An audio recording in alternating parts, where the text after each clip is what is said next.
Hello. If you don't know who I am, I'm Pastor John's son.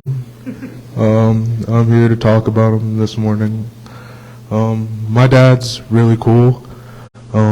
He's pastor of the church, as you know, so he gets to talk to all you amazing people every Sunday morning.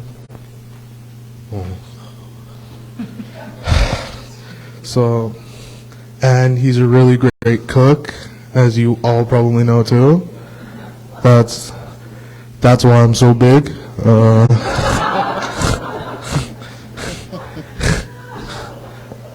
My dad always pushes me to do my best at things, even though I might not want to. He's really helpful. He always tries to talk to me and my brothers. He always knows when we're like going through something, and he'll try to get us to tell him, even though we don't want to tell him. And he's really great talking to other people. Even when we go out of town, he'll meet someone new, even when we probably don't want to. He likes to talk a lot. No offense to you there, but like we'd be in the store and then he'd meet someone new, but he'd talk to them for like 20 minutes, acting like he knows them, and then later we'd be like, "Dad, who's that?" And he's like, "Oh, I just met them." And I love that about my dad. That's why I'd like to be him. I like to be like him in that way, just talking to people. It's amazing. What else about my dad? So cool. There's a lot. He's really chill, you know? He's really chill. That's another amazing thing about my dad. He's able to just sit down and just not do anything. I'm not like that. I'm not like that. I can't. It's crazy how he, like, him and David are like that, but I can never understand. I always need to be doing something, but man. Oh, and I strive to sleep like my dad. Oh my goodness. Every night. Every day. It doesn't matter what time of day it is. I can always hear him snoring. He's always snoring. And he sleeps through everything. It's crazy. I can't understand it. Unlike me, I'm always waking up in the night because the door made a noise. But man, love you, Dad. You're awesome. You're the best dad I could ever have. And I hope you have an amazing day today. Yeah.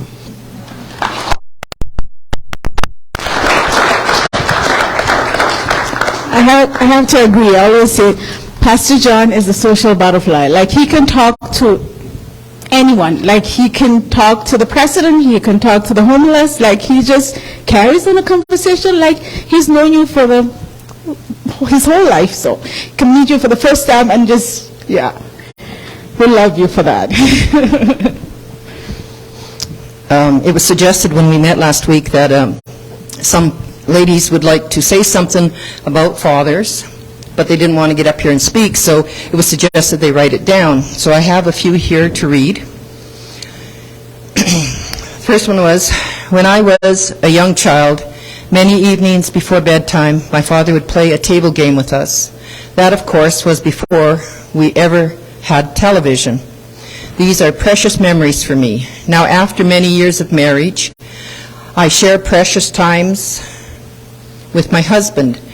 Big or small, it doesn't matter. Small things are important in life too.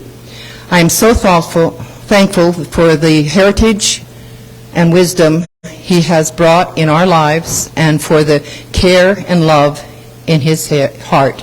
Bless you on this Father's Day. Dad, you know I have always loved you, looked up to you, loved our times of hardship, but my love never wavered. I still look to you as a loving and caring man. I love you, Dad, with all my heart. Thanks forever. So many good memories of fishing with my grandpa and him chuckling while removing the hook from the back of my jacket. So thankful for my dad teaching us good work ethic, and also to enjoy the little things in life like hikes, bike rides, canoeing, making things. And I found a letter I'd written to my dad back in 2012 for his 91st birthday. My dad was not a emotional kind of guy, but when he read this, he teared up. And he said, when it comes his time to die, to read it at his funeral. So I did. Dear Dad, I was wondering what I could get you for your birthday. Nothing came to mind except this letter. I'm so very happy to be able to write this letter and give it to you instead of reading it at your funeral as the eulogy. I want you to know just how thankful I am. First off, I thank God that you are still with us. The illness and hospital times you went through caused me to evaluate a few things.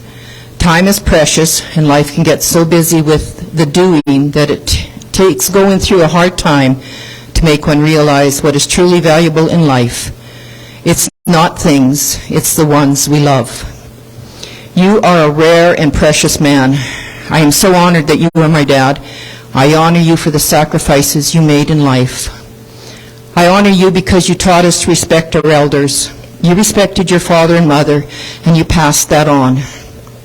I honor you for the love you have for Canada, that you would go to a foreign country and fight for what's right. I honor you because of your steadfastness and love for family togetherness, sticking together through good times and bad. You taught us that family is everything.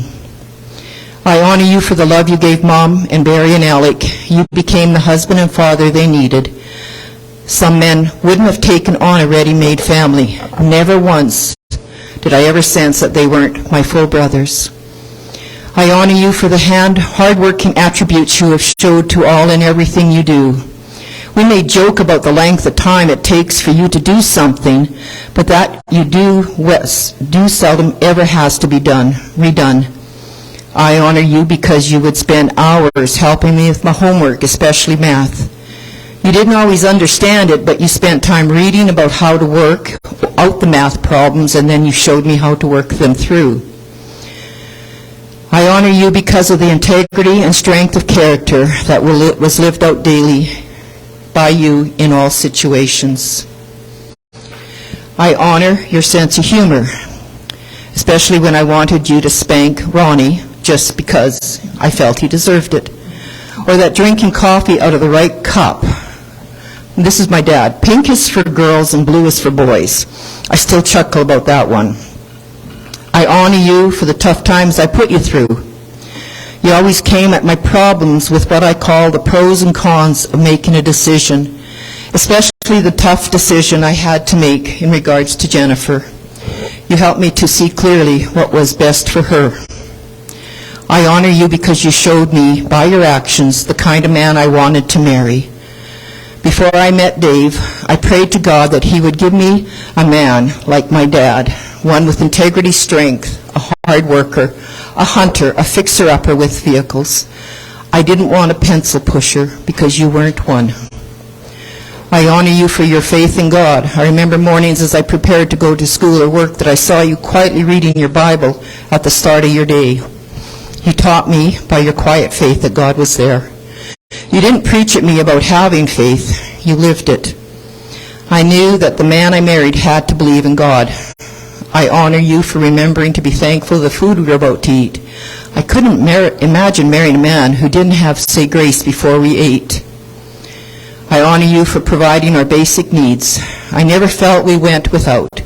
We always had food on the table and clothes on our back. I honor you for correcting us when we needed. I know Ron and I could squabble a lot, but you never raised your voice or swatted us. Sometimes it would have been easier getting a swat compared to the reasoning you did. Thank you for the discipline.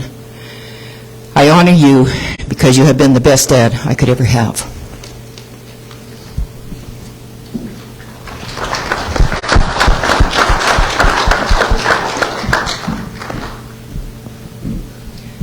Okay, we're going to do some announcements and offering. We'll do the announcements first. I think everybody knows Bible studies are canceled for the summer now.